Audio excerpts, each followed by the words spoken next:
Coming up on this episode of the IoT Inc. Business Show. What I suspect is that there is going to be an enormous surge, first of research and development, and then of new business opportunities coming off of that research and development around IoT device connecting directly into various kinds of digital assets that live on various kinds of blockchains. And the first companies that really realize that opportunity and participate in communities like the Trusted IoT Alliance and set the rules for how different kinds of business processes now include these trusted IoT devices. Want to incorporate blockchain into IoT? Well, that's a pretty tall order, but you have two ways to go about it. Go it alone to build the world's best IoT blockchain protocol and hope that it's adopted, or join others that have similar goals to build the world's best IoT blockchain protocol in hopes that it's adopted. In this episode of the IoT Business Show, I speak with Zaki Manian about the technology and business advantages of blockchain and IoT and the approach the Trusted IoT Alliance is taking to make them a reality. All this and more on this episode of the IoT Inc. Business Show.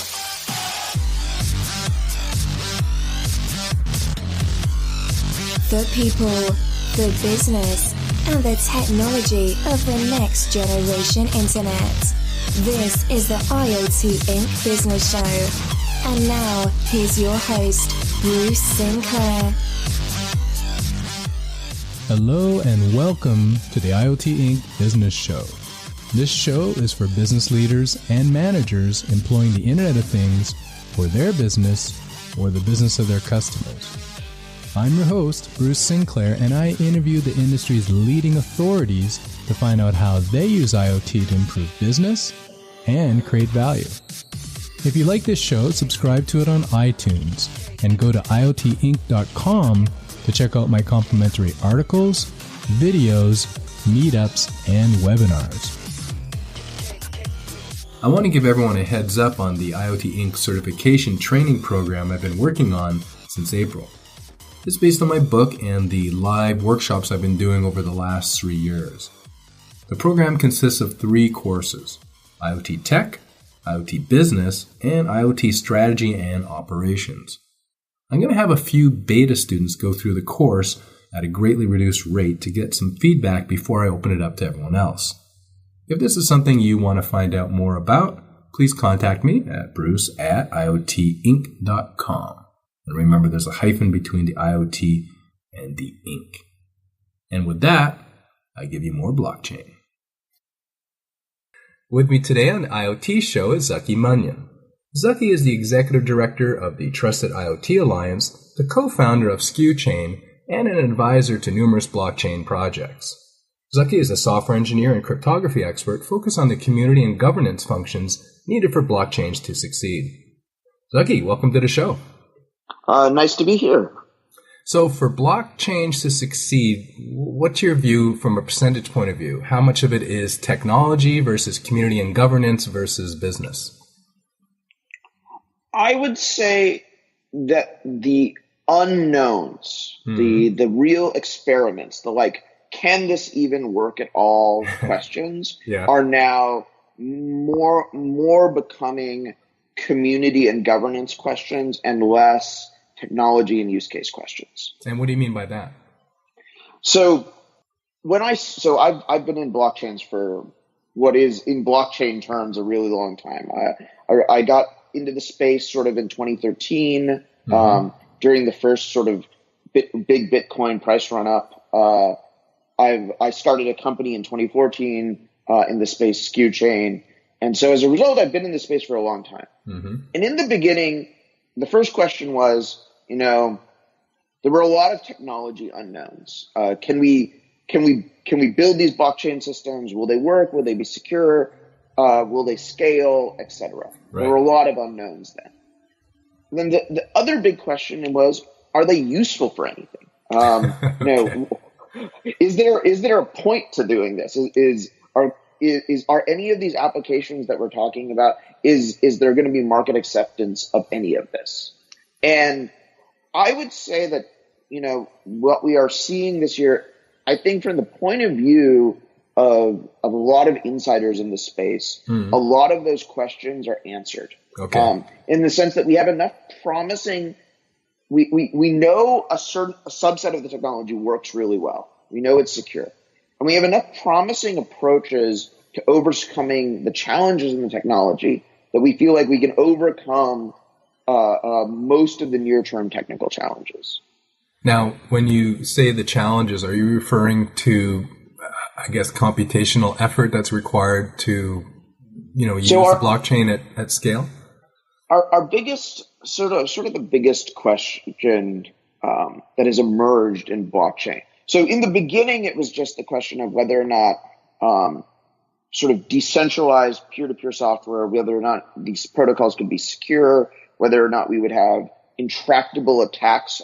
How much effort was this really going to take to build systems like this? Recently, let's say for about the last year, the real question, as use cases have become more compelling, as more people start to use these systems, scalability has become a real challenge. Right. And probably the other two challenges, one was privacy, which is being able to control how much information you reveal to the world when you're using these systems. And the second question was scalability. Can all the people who want to use these systems at the same time? Now, when you talk scalability, is that referring to the number of, let's call them nodes, or the number of participants within a blockchain, or is there other factors involved? The biggest scalability question is really the question of how many transactions can the system process a second? Okay. So essentially, how many times can the database be updated over a period of time? We didn't go into what is a blockchain. No, we'll get there. Yeah, we'll get there. So that might be a good place to kind of dig into like what is a blockchain. But we have this sort of transactions per second metric, right, in a given blockchain system, and you have to compete, with the existing, I guess, transactional payment gateways that can do thousands per second, right? And I guess absolutely. And I'm wondering, Zaki, more about what's causing that as opposed to that metric. What is behind that metric? Again, what are the factors that contribute to it potentially not doing enough transactions per second? Yeah. So you come into the question as to, so these get into super technical topics, and I am an expert in these super technical topics. Yeah. But I don't want to get too far down into the weeds. But what I'll say is, what is unique about blockchains are we have had traditional databases and this is a kind of a good idea to good opportunity to sort of get into what a blockchain is. Mm-hmm. A blockchain, so the mental model and this explanation works on about 80% of people. Okay. The mental model is a Google spreadsheet. Everybody's used Google spreadsheet. It's a shared rows and columns of data. Everybody is editing the same one. So when you edit, everybody else sees your edits at the same time. Right. So that's Google spreadsheet. Those are the interesting properties. Now, in order for that to be possible, though, in the conventional system, Google is sitting in the middle and ordering everyone's interactions, saying, "Okay, you're authorized to make this change. You're authorized to edit this document.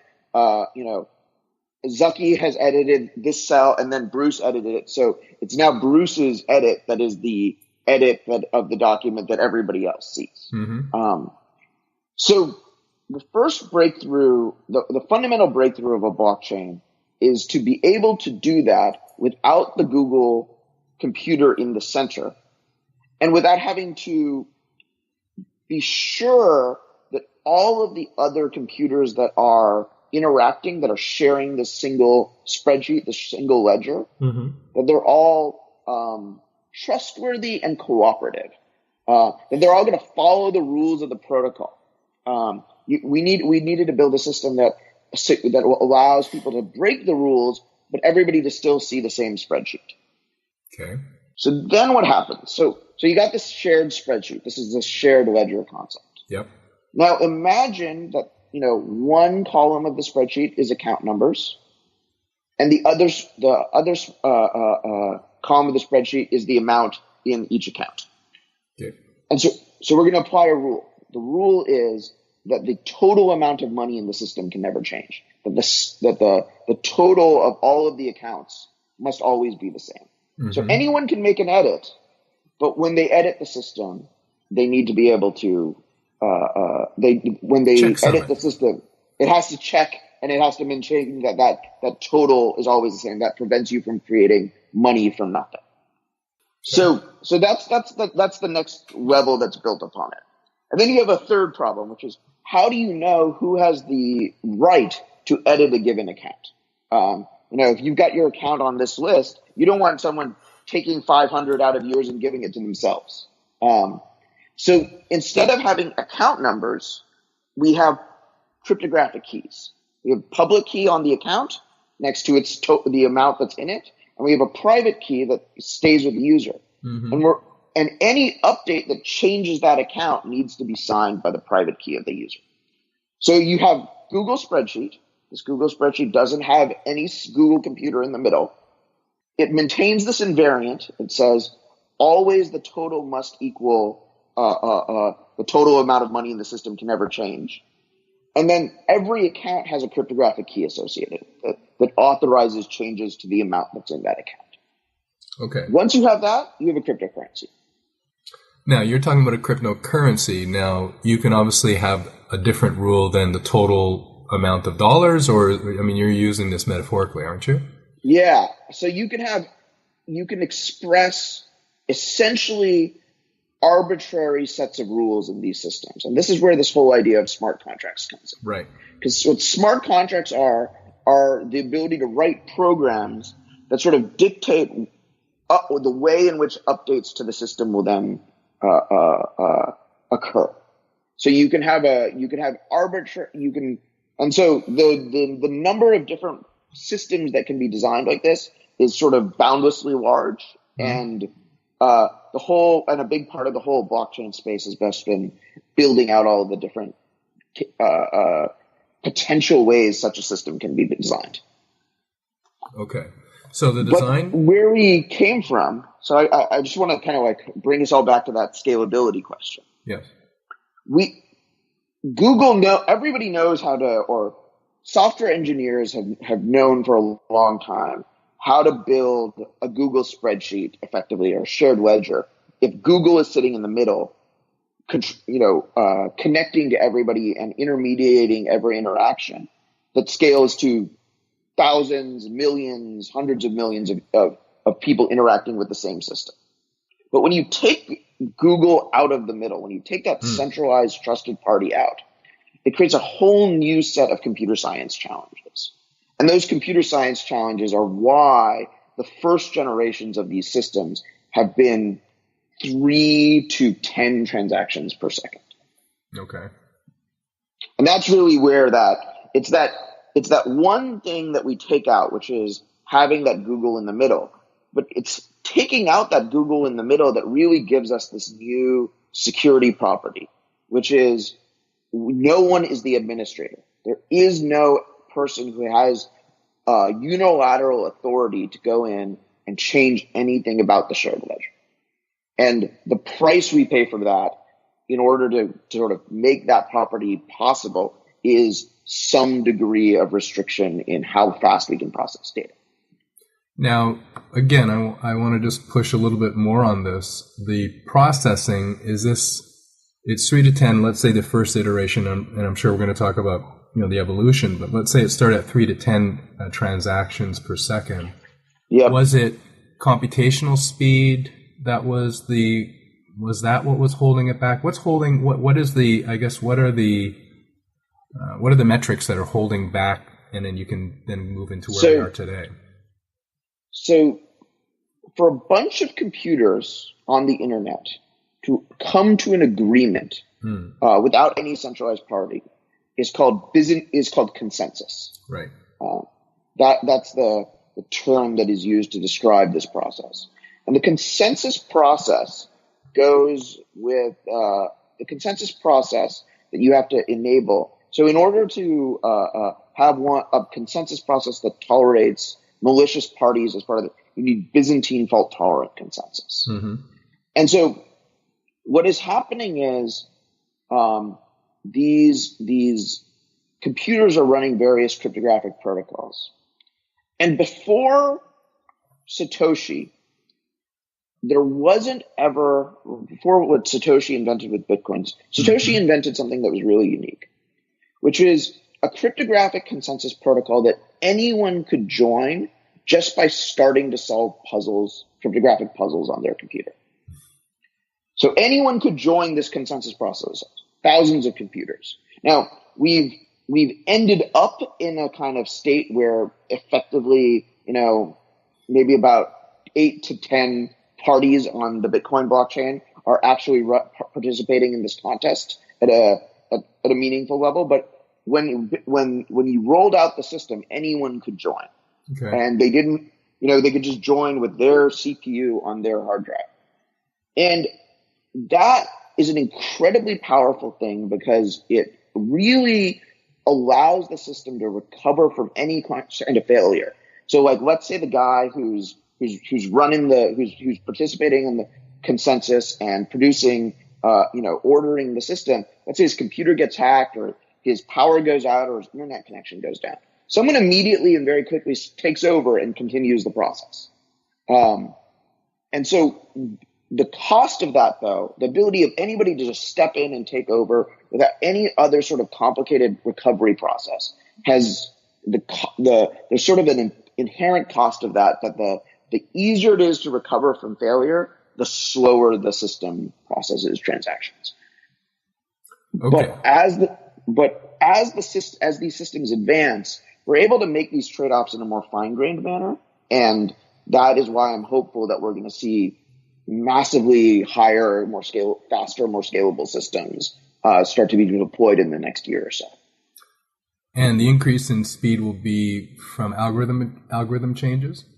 Yeah, it will primarily be from improvements in the algorithms and different security trade-offs that we make as we understand how these systems, from all the learning that we've had over the last, 6-7 years of studying Bitcoin and all of its related systems. So the new algorithms are going to be more efficient, therefore requiring less computational horsepower, and that will then increase the transactions per second? So the computational horsepower is related to the security model, but what we're going to do is we're going to evolve and create new variations on the security model that'll be slightly different, but no less secure, and in sort of the global sense of the word secure, but different. And because we're changing these parameters, we can go faster. Okay. So then it becomes more practical with the computing resources that we should apply to this particular problem. Yep, absolutely. It becomes enormously more practical to imagine these systems running at the scale of the payment processors or a large-scale internet website.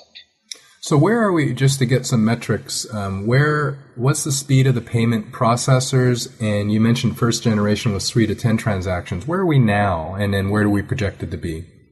So there is probably, everything that is, the established systems are like Bitcoin is sort of 3 transactions per second. Ethereum is about 10. Those are the established systems that are out in the world. We've had enterprise systems, so systems that not anyone can join, but they do hundreds or thousands of transactions per second. Oh, okay. And we have, in testing with intention of deployment or early stages of deployment this year, we have seen the beginnings of the deployment of systems that themselves do hundreds or thousands of transactions but are open to the public. And what I'm expecting is, and I'm sort of feeling very positive about just from my involvement in the research in this space, is that we will see large scale deployment of these things that are in various stages of their early deployment and testing. widely deployed in the next a year or so, massively increasing the transaction throughput in the space. So it sounds to me the hundreds of thousands. Now you're kind of contrasting, the public Bitcoin or the public ledgers with the private ledgers, and I may be getting the terminology wrong. But now that's a reasonably good. Okay. Public versus consortium is perhaps the right. And at 100,000 transactions per second, not 100,000, hundreds to thousands. Oh, so hundreds to thousands. Okay. Yeah. And how does that compare then? And I know I want to then compare. I want you to explain the difference between Bitcoin and blockchain in a moment. But because we're kind of in the currency kind of space, but how does that compare to what we're doing now with, let's say, again, with whatever mechanism I'm assuming it's going to be Visa or MasterCard. I don't know. So usually the number that we typically throw around in the space is, so Visa's sort of peak global capacity is about, I think the number that I've seen repeatedly is 45,000 transactions per second. Got it. But that's actually multiple systems that aren't kept in sync. Like in general, the credit card issuers in Singapore don't need to be kept in sync with the credit card processing for New York City. And so typically any given one Visa system is sort of peaks at 4,000 to 5,000 transactions per second. And, that's like, Christmas Eve. Okay. 4,000 to 5,000. Yeah. Okay. Just trying to give our listeners just a rough gauge of where we are right now with the efficiency of blockchain, because obviously everyone's listening and the question that's going through everyone's mind is this practical? Should I even be looking at this now, or should I just sort of shelf it for a little while? And what you're saying is, we're around the hundreds to thousands. The bogey, probably assuming the bogey was for cryptocurrency, but the bogey would be around 4,000 to 5,000. So what are we, a year or 2 years away to kind of at least be able to match the speed of, say, the Visa? So I think for the biggest bottleneck in at least public blockchain, cryptocurrencies and non-cryptocurrency public blockchain use cases today is without a doubt scalability. And I don't necessarily think we need to match Visa scale in order for scalability to no longer be a bottleneck. Okay. But we need to come close. We need to be in that ballpark. And so when we get into the thousands of transactions per second in a system, at that point, scaling no longer becomes the biggest bottleneck, and attention will go to other things. Right. And then, as those other things start to take off, attention will return to scale. Okay. And getting to that, you alluded then, while we're going to be using different cryptography algorithms, they are going to be as secure as the ones that kind of grew up with blockchain in the first place. True? That is the hope. That's the hope. Okay, so that's still an unknown variable at this point.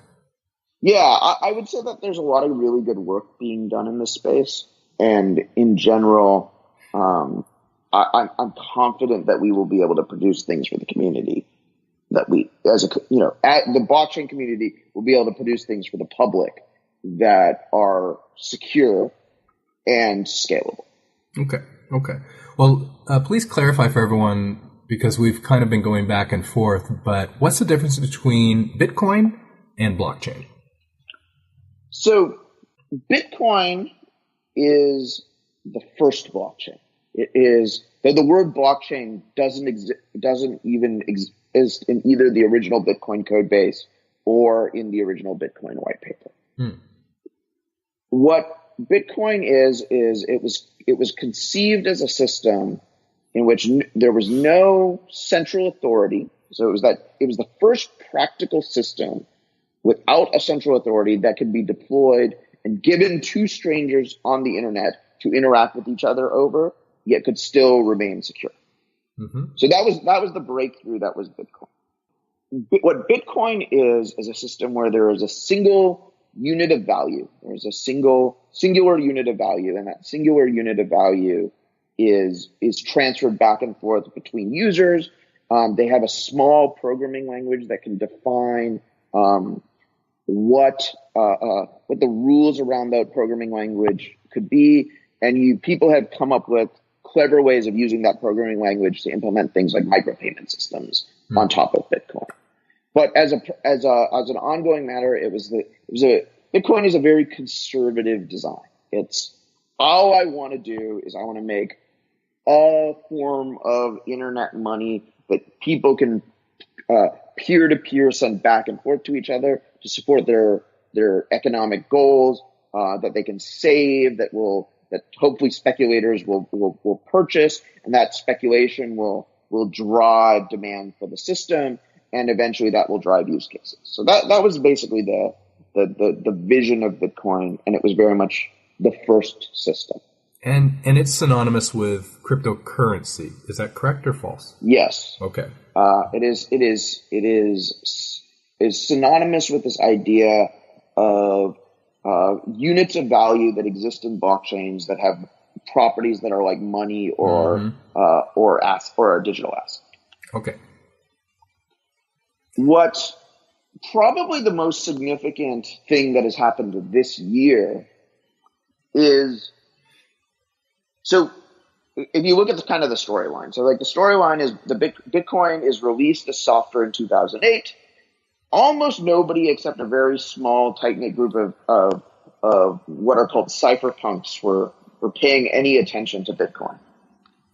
And in about 2011, sort of a wider group of people started to pay more attention to it. In 2013, in 2014 and 2015, large companies mostly started to look at this and start saying,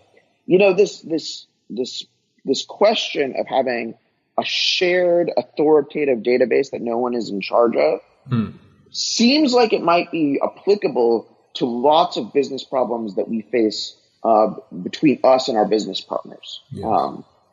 And so there was a collective move towards starting to do serious research and development at companies like IBM and consortiums like R3.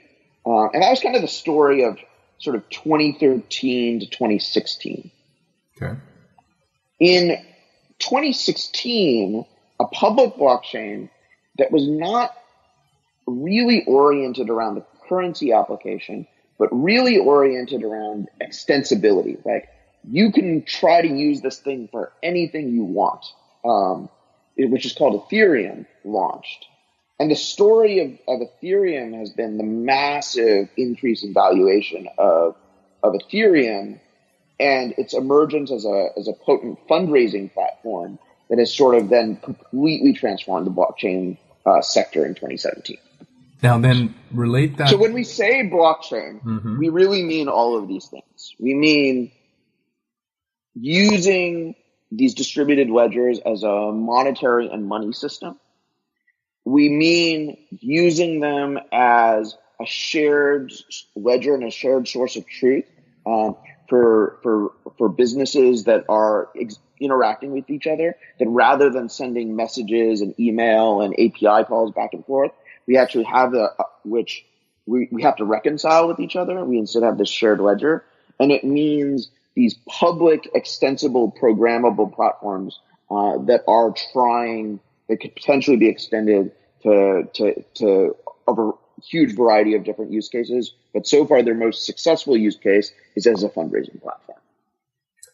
So the blockchain, okay, so I understood it, and it seems like I misunderstood it, but I thought the blockchain was let's say a subsystem or technical component of Bitcoin. And what you're saying is, no, it's more of a superset, and it's not related to any specific technology. Am I understanding it? Yeah, that's the right way to think about it. It's a word that encompasses a shared technology movement that is going on right now in the world, that is that is emerging and changing and having a large impact on both the financial and non-financial sector of the world. But it doesn't mean any one technology or a particular subsystem of Bitcoin. It's really just almost like a design pattern. It's more like the cloud than it is a subsystem of Bitcoin. Yeah, okay. Well, that helps.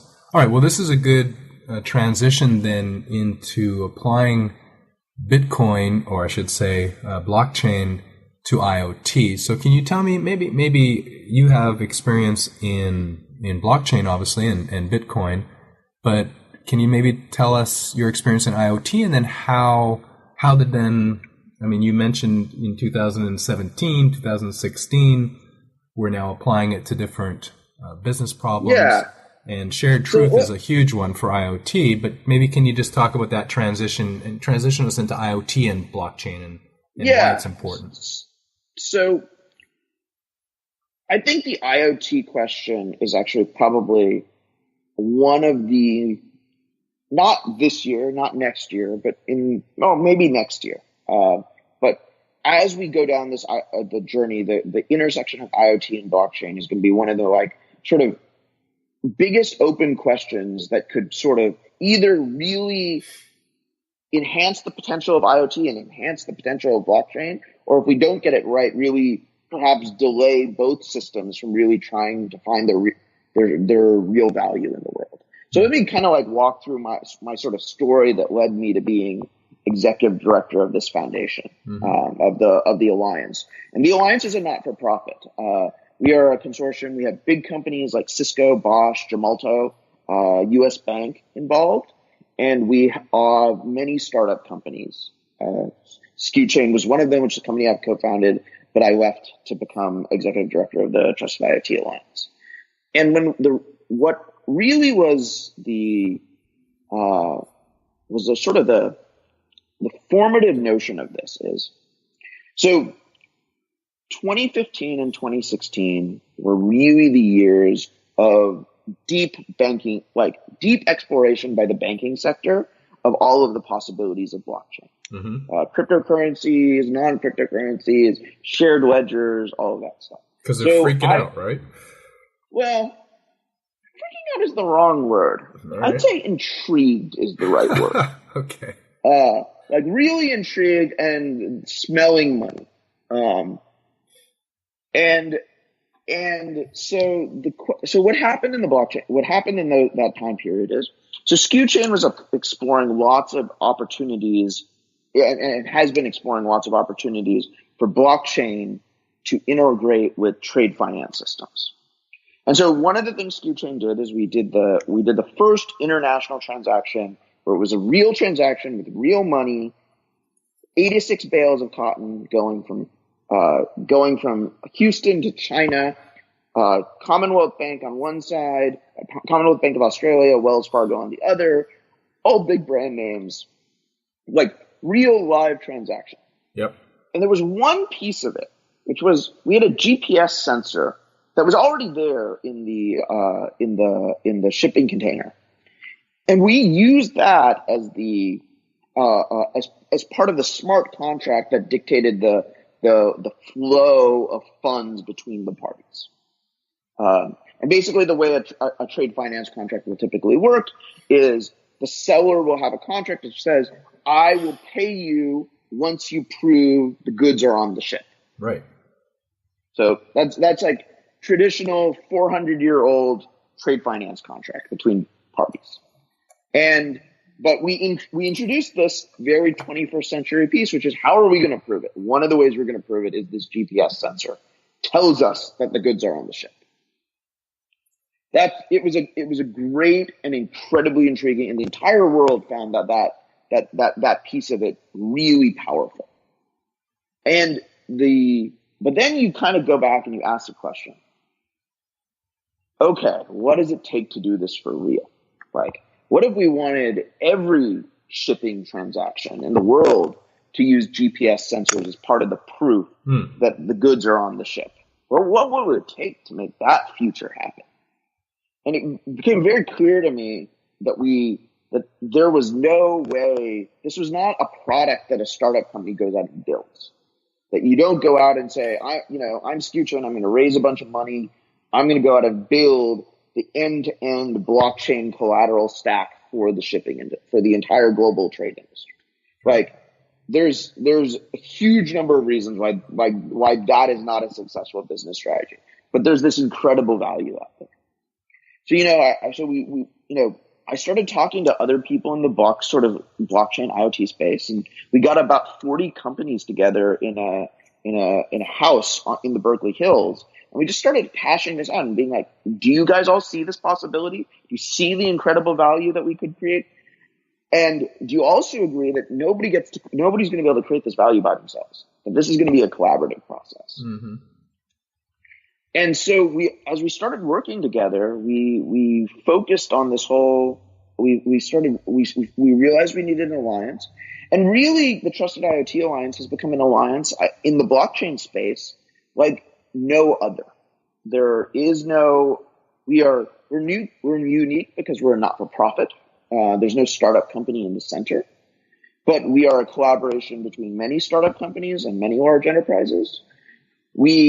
Our remit is not just to develop software, but actually really to develop specifications and ecosystem governance processes in order to really, so that somebody who's making the device and putting a cryptographic key in it knows that cryptographic key can talk to the various blockchain protocols that are out there, that the middleware that connects the GPS sensor all the way out to the internet is going to be able to carry that message that needs to go into, be communicated to a blockchain faithfully, and there will be compatibility there, that we're going to be able to identify the life cycle of sensors and devices from the time they are built in the factory to they get deployed in the field, so that when you want to describe that device that's sitting and, a sensor that's sitting on your collateral out there in the world, you are able to say, "Oh, I believe that sensor is trustworthy and believable because I can trace its origin all the way back to the factory with, Cisco or Intel or Gemalto, et cetera." Hmm. So bringing all of these pieces together has become the mission of the Trusted IoT Alliance. And really where IoT and blockchain connect to each other is that cryptocurrencies are wonderful things because they are things unto themselves. Like a Bitcoin has no reference to the rest of the world. It is nothing more than an entry on that shared blockchain ledger. Right. There's no gold backing it, for example. There's no gold. There's nothing else. That is, and to build a system of smart contracts and peer-to-peer financial interaction, that is absolutely the right place to start. But the reality of the world is most financial transactions involve some interface point to the real world. Yeah. There is a bar of gold. There is a ship full of oil. There is a house and there's a bunch of humans. There's a bunch of humans, et cetera, that are part of these transactions. And the blockchain, to enable a future where the blockchain drives is a big part of everyone's financial and economic life. There has to be a connection between that real world and the blockchain. And that is what Trusted IoT is all going to be about. So is the output then going to be what? Is it going to be a protocol that can be used, and if we can get into this, but is it going to be a protocol that is incorporated within the IoT data stream, or is it something else? So the output of this, I definitely framed the problem. And how to solve that problem is going to be a shared process of discovery. But what are things that we expect to come out of it? We expect device manufacturers to start changing the way that their devices are made so that they can securely store keys, securely execute programs, so that when we make expectations of those devices that only this device could generate that signature, cryptographic signature. Mm-hmm. And if this device tells me, it processed the data, it pulled GPS coordinates or temperature data or motion detector data or any, or vibration data or any of these other things that we might care about, that we can believe it. So there's a device engineering side. Mm-hmm. And then there's really describing how all of these interlocking pieces actually fit together for any particular use case. So it could be as simple as a use case of just device history and device provisioning, which is, very widely applicable, or it could be very specific for anything from, how did that IoT sensor that tracks, my gold bar, my barrel of oil, et cetera, where did it come from? What is the data that we need to keep checking in order to say that a digital asset, for instance, that represents an ownership of that barrel of oil is still valid and still alive, and that people should treat it as essentially an effective ownership in that barrel of oil. Mm-hmm. Now, to me, though, when I think about this, I'm just trying to think of it more practically. If we're talking about, let's say, the barrel of oil, so we have the first problem that you're referring to, and this is going to be on the shoulders of the device manufacturers, is going to have somehow have a grounding for their identification, but there has to be you have to first make sure that the sensor is trustworthy, and then for this barrel of oil, you want to make sure that the data coming from the sensor is trustworthy. Now, that it can that it can make it all the way to wherever where that shared system of record is living. Right, and so that's kind of where I'm getting at. Now, to me, then if we squint our eyes, what we're talking about is data.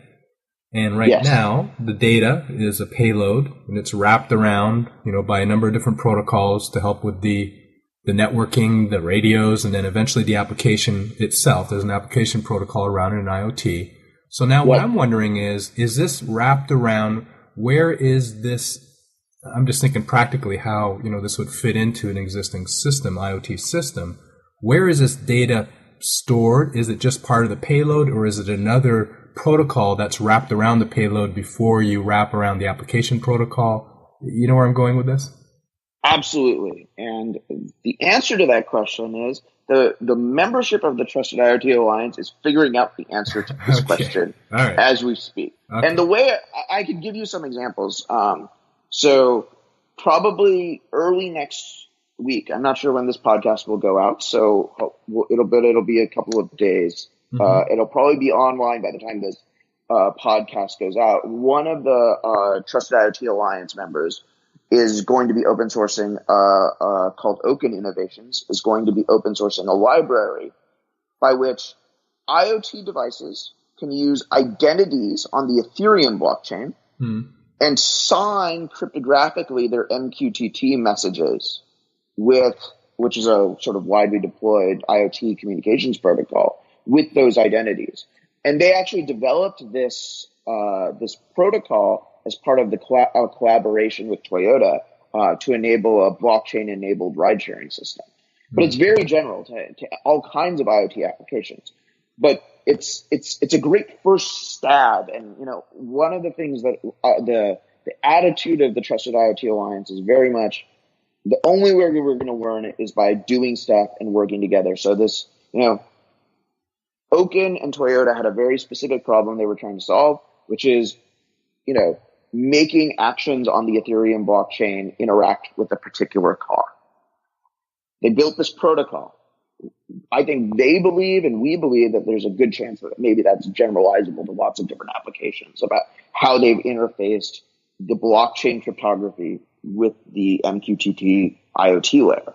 But we're going to go out and we're going to put it out there in the world, and hopefully people will build on it and use it, and we'll learn whether or not this was the right way of going about it or the wrong way of going about it by real world experience.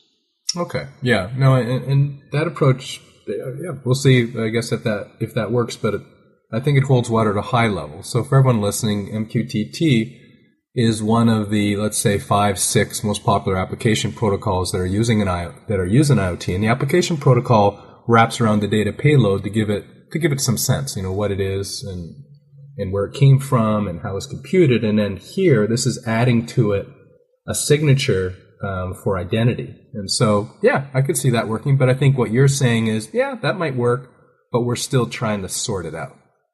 Yeah, and the best way to sort it out is to get, Cisco, for instance, makes an enormous amount of tooling around MQTT for hundreds of millions of IoT devices that are out there in the world. And who better to start telling us whether or not, let their MQTT engineers take a look at the protocol, see whether or not this was a crazy approach, or they're like, or, there's these messages, we're not going to recognize them in the giant middleware stack that's already in, thousands of deployments all over the world. Or tell us, yeah, this works.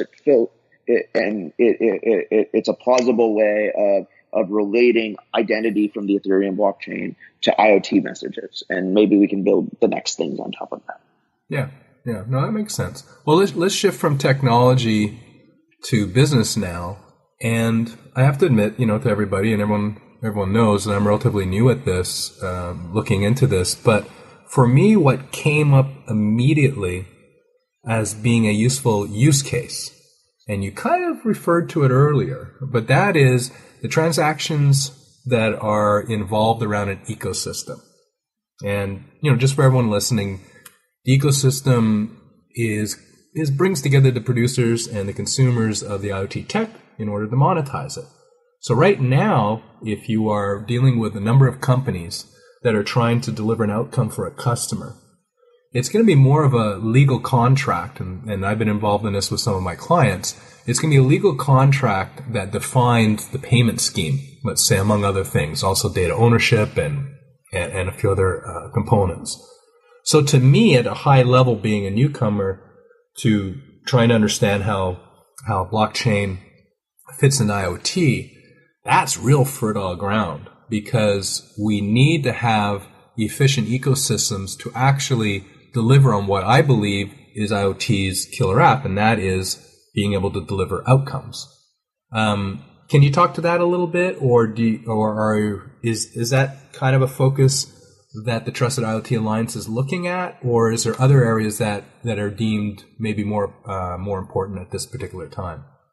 So I think by saying like the point of IoT is that it delivers outcomes is kind of a different way of saying something that I really is definitely one of the formative insights of the Trusted IoT Alliance, which is you have multiple interacting business entities. You have devices that maybe not everyone is fully confident in, and people aren't fully confident in their security. And so what do people do with that? Well, they go back to analytics. They say, I'm gonna ingest, terabytes and terabytes and petabytes of data. We'll run it through lots of data science. We'll give it to the machine learning and data science people. They'll tell us what we should do. You get these examples where companies are primarily using their IoT devices as kind of as a set of eyes and ears over a vast physical deployments of buildings, shipping containers, ships, planes, etc. Sure. But they don't really necessarily let the IoT device really come in and change a business decision or in real time affect an outcome. And the blockchain is potentially a really interesting set of technologies that lets us change that. Because if we give cryptographic identity and security to devices, then we should be able to start believing what they tell us about the world. It becomes much harder for them to be subverted, to lie, et cetera. We give them secure operating systems, et cetera. So now you're creating value for security rather than just security as being a cost center. It becomes a value center. And then you have a bunch of organizations, and a bunch of organizations need to be able to collectively act on the information. So, one of the things that comes to my mind is like you have a shipment of vaccines. That shipment of vaccines is in a refrigerated shipping container. It's going from one port to one ship to port to another ship to another port. A sensor detects that shipping container has sort of exceeded its temperature threshold. So you don't want that shipping container to be delivered all the way to the hospital, in India or Nairobi, et cetera, then to open it up, check the sensor and be like, okay, we got to ship this thing back. Ideally, the minute the refrigerating unit failed and the temperature was out of spec, the shipping container should have just said, send me back home. But where does that logic lie, and who should trust that authority was efficiently given, was correctly sort of applied? And really, there's not a better environment for sort of expressing that kind of business logic than a blockchain. And so that's the future that we kind of are trying to imagine, where the blockchain really becomes a huge enabler for IoT to deliver sort of outcomes, and to an IoT device to meaningfully change a business outcome in real time based on the data that it has, and based on the fact that there's this entire system that has assigned a level of trust to that IoT device. Yeah, no, that makes sense. And, everyone listening now is probably thinking the same as me, and that is, great, sounds good, but then how's this going to help my business? And, we're getting back to the shared truth part of it, where you're talking more about let's say the supply chain of data, or getting the data, looking at the data, making sure that the data is integral, is real, and then making decisions based on that. And that plus the ecosystem concept that I brought up earlier, the efficiency is all, from my understanding, and I'm still learning here, but the efficiencies seem to all come from this shared truth because of what you were talking about earlier, of eliminating the middlemen, middle women, whatever the case may be, but eliminating the middle persons, okay, and middle computers and middle companies in this process. So at a very high level, is that what you see from a business perspective now? The let's say the killer app for blockchain for IoT. So one of the biggest things that have changed in sort of 2017 is the protocol engineering space in blockchain traditionally was sort of very underfunded. Most of the funding went to sort of proof of concepts of different use cases, building market infrastructure like cryptocurrencies and exchanges. Protocol engineering used to be has historically in the blockchain space been a very poorly funded thing. Maybe $10 or $20 million a year across big companies, startup companies, et cetera, because startup companies have many concerns beyond engineering, finding customers, et cetera. What has changed in this last year is that this ICO boom, this has radically changed the funding paradigm, and the way research and development dollars are being spent on protocol research. And so, what I suspect is that there is going to be an enormous surge, first of research and development, and then of new business opportunities coming off of that research and development around IoT devices connecting directly into various kinds of digital assets that live on various kinds of blockchains. And the first companies that really realize that opportunity and get to sort of and participate in communities like the Trusted IoT Alliance and set the rules for how different kinds of business processes now include both the trusted IoT devices and the block, have an opportunity to create like a sort of really powerful market position for themselves. And I think the Trusted IoT Alliance is just sort of like the natural place to do that collaboration. But again, Zaki, to dig down a little bit deeper as to the why is because of efficiencies associated with it or something else? It's because your IoT device can become potentially incredibly more valuable. That GPS sensor on the shipping container is, if all it's doing is helping you locate lost shipping containers that you're not sure where they ended up, it's not that valuable. If it now becomes part of the value flow for $80 million $80 million supply chain transfer, your GPS sensor now became a lot more valuable. If your IoT device is tracking someone's lost keys, it's valuable. If it's it's tracking a bar of gold, it's a lot more value. Mm-hmm. If your IoT device is, again, to go back to the keys example, if your IoT devices can let somebody share their lend their car to their friend, that's one thing.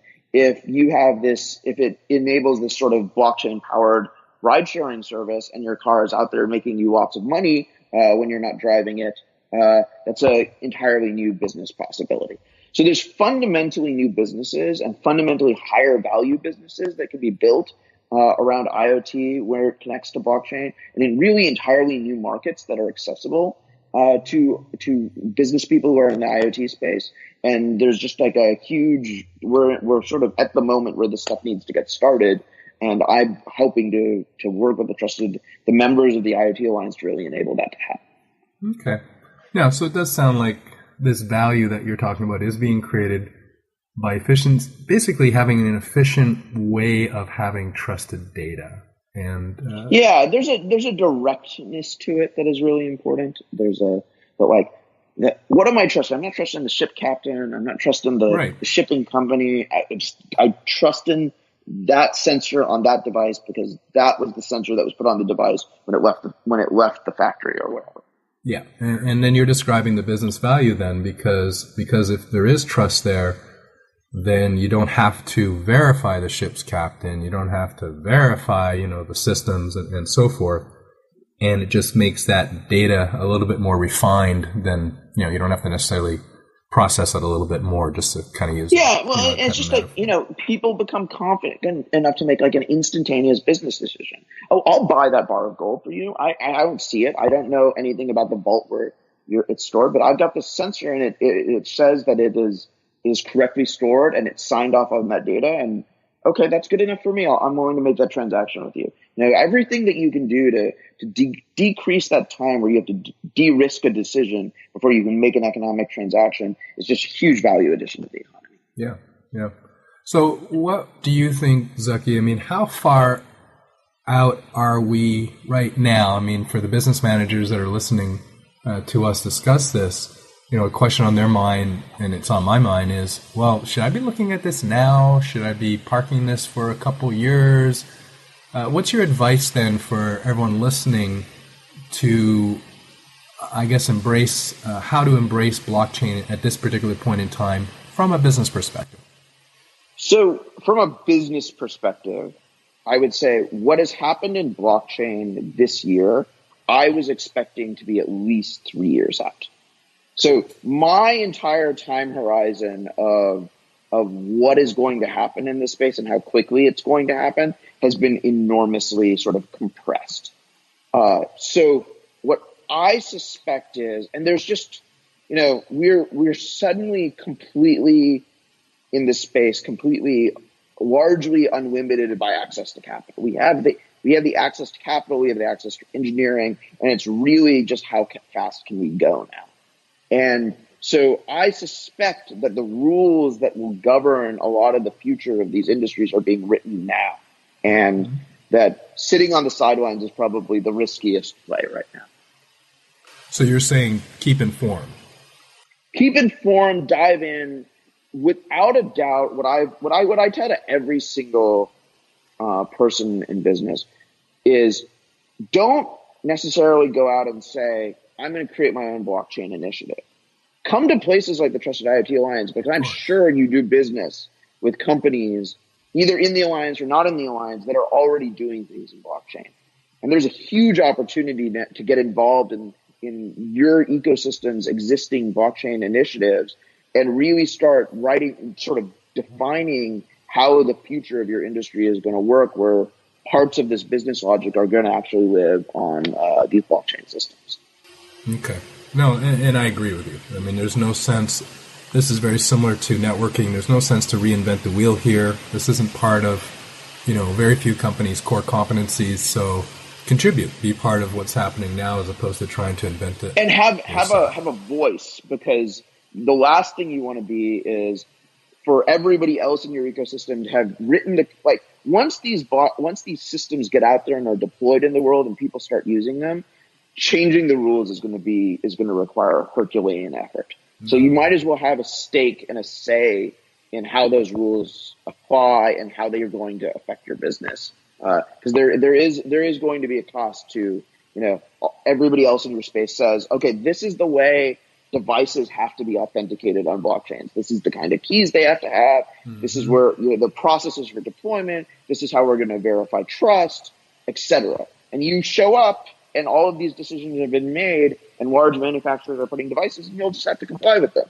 And that'll just be the way the world works. And there's an opportunity right now to shape some of those decisions and make them integrate easily with your way your businesses want to run versus potentially facing a world where everybody else made those decisions and you just have to comply. Yeah, no, I understand what you're saying, and it makes sense. Now, how long before these deployments actually start happening when it's actually too late? I think it's quick. I think it's a year or two. There's so many interests that are aligned, and sort of one of the things that is really true about this, the economics of being involved in a blockchain is they're tough to get started, but once they get started, they are very self-reinforcing. And especially when you have some sort of cryptographic token, some unit of value that people can start trading back and forth. Because the minute that happens and there's a price and that price starts going up, everybody starts to pile in to be part of the thing. And so there's a huge opportunity here for these sorts of collaborations to get started. And, there's definitely going to be a lot of friction to get started. But part of the goal of the Trusted IoT Alliance is just to overall reduce that amount of friction in ways that generalize to lots of different applications. And then once people get started, I suspect these things will just snowball. Yeah. And in general, I'm a big fan, or I believe, even from a business perspective, of this participation in these alliances or consortia. This one is obviously at the intersection of IoT, so for everyone listening, it makes a lot of sense. So how can people find out more about you and find out more about the Trusted IoT Alliance? So if you are, I suspect many of your audiences are part of businesses of various sizes, and the Trusted IoT Alliance is designed to be a very sort of affordable commitment. You kind of our fees to enter the alliance. We have a completely flat structure. It's $2,500 for a foundation or a small company. It's $20,000 for the largest companies on earth. Right. It's designed to be, there's no multi-year commitments, etc. We have a very flat membership structure. So we really want to invite everybody who wants to start exploring the space to come join the alliance and start using us as a framework for discovering other people to collaborate with. And for sort of deeper collaborations with existing partners. You can follow, the best place to keep up with me is to follow me on Twitter. My tweets are mostly about things related to blockchains. And other than that, it's like programming languages, blockchains, cryptography. It's pretty technical, but, people seem to enjoy it. No, yeah. So the world we live in. So, all right. So Twitter for you, and then to go to the Trusted IoT Alliance. I'll have all this in the show analysis. Yeah, TrustedIoT.org. Trusted-IoT.org is our website. There is a membership form there, and membership is open to all comers. And I think that we're already showing a lot of value. We've been essentially open for business a little over a week right now. It took us almost 3 months to figure out we spent basically the entire summer figuring out governance with the lawyers at our large corporate members. I spent the summer basically talking to lawyers twice a week. But now that we have this governance framework in place, we're really ready to onboard members pretty much as fast as people are ready to join. And we have working groups forming, open source code being released, grant programs being developed, all kinds of things. It's just like the pace of activity is already incredibly rapid, and just trying to make it go faster.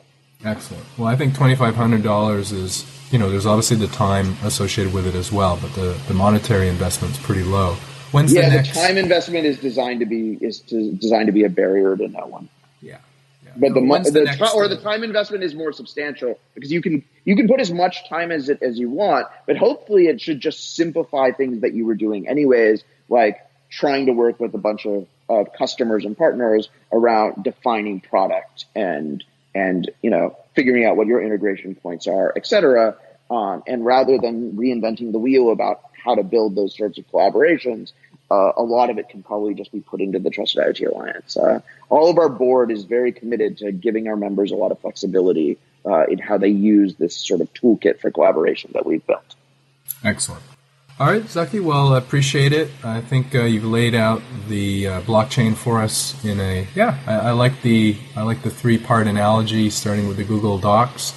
And I like your perspective on using it for trust. My experience with that analogy is 80% of people love it and 20% of people don't. It doesn't resonate for them. And I haven't been able to figure out a new simple analogy that works for that 20% of people yet. Well, trust me, you've enlightened thousands and thousands of people with that 80%. So just with this podcast. So thanks a lot, and we'll talk to you soon. Cool. Thanks. Okay, well, that was episode 93. A 3 and a 31. I like the episode, but I'm not a big fan of the number. To get an analysis of this episode, links to things that are mentioned in the show, plus the full transcript, go to the show analysis notes. They can all be found at iotinc.com/podcast. And note that if you sign up with the long form, that is providing a little bit more information about yourself and your goals in IoT, then you'll get access to Bruce's private reserve. And that has the transcripts for all the podcasts and all the videos. If you've been enjoying this podcast, subscribe to it. That way you get every episode delivered directly to your phone. And there are 3 ways you can support this podcast. You can share it on your blog, personal or company, if you think others will find it of value. You can share it on social by going to the show analysis notes and clicking on the social widget. That'll be either on the left-hand side if you're on a desk side or the bottom if you're on a phone. Or you can leave a rating or review on iTunes. Just go to www.iot-inc.com/iTunes/. Only takes 1 click, or maybe a little bit longer if you write your thoughts. I'm your host, Bruce Sinclair. Thank you for listening. Until next time, may your path to IoT business be a chained one. You have been listening to the IoT Inc. Business Show.